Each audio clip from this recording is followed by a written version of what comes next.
Hi everyone, today I wanted to talk about electroconvulsive therapy, also known as ECT. Before I dive deeper into this topic, I want to include a disclaimer. This video is meant to be informative, so please do your own research and consult a mental health professional if you are considering ECT. Electroconvulsive therapy aims to alleviate mental health issues, in particular severe depression, which affects millions of people worldwide. Other conditions include bipolar disorder and schizophrenia. For many, these conditions can be debilitating, impacting their ability to work, study, maintain relationships, and in general, get through their day-to-day lives.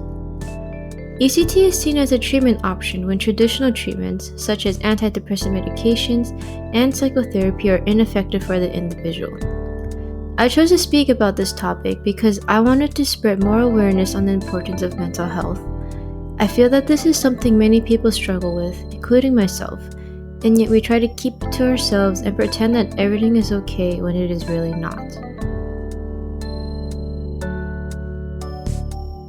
Now, let's get into the biological aspects of electroconvulsive therapy.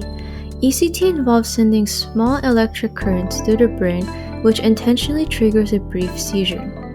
The exact mechanism of how ECT works is still not fully understood to this day, but it is believed to cause changes in brain chemistry that can quickly reverse symptoms of certain mental health conditions.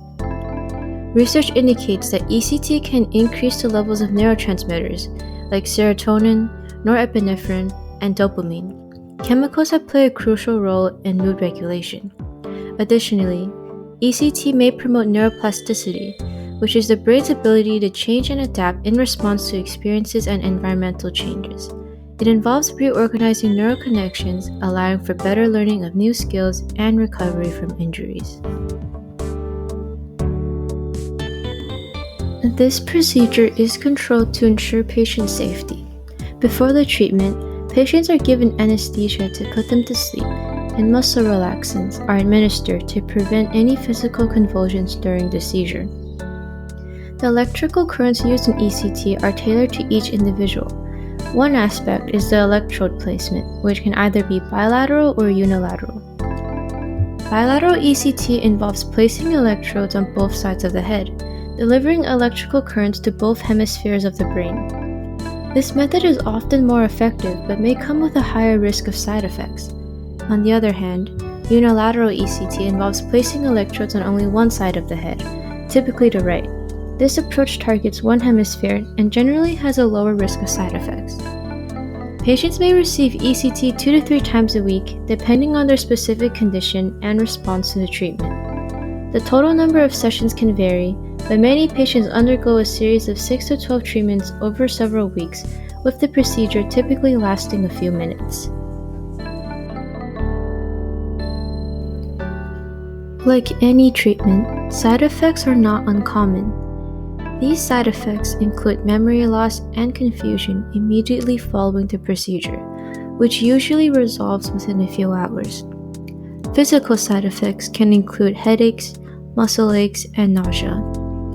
As mentioned before, choosing between bilateral or unilateral placement can also contribute to the severity of the side effects. ECT remains a controversial treatment with ongoing debates about its use. Historical misuse of ECT, such as the administration of the treatment without proper consent or understanding of its effects, have contributed to continuous fear regarding the treatment. While some patients experience significant relief, other patients experience regression and severe memory loss, which can elicit thoughts of whether or not ECT is really worth it. Despite these controversies, effective treatments can lead to improved quality of life not just for individuals but for families and communities as well. Reducing stigma around mental health can foster a more supportive environment where individuals can feel empowered to seek help without the fear of judgment. In conclusion, ECT is a powerful tool that can tackle severe mental health issues. It is not effective for everyone, but for some, it can be life-changing. I want to remind you all that you have the ability to help others too, no matter how small. Simply just being there for them and listening can be enough. And remember, it's okay not to be okay. Thank you for watching.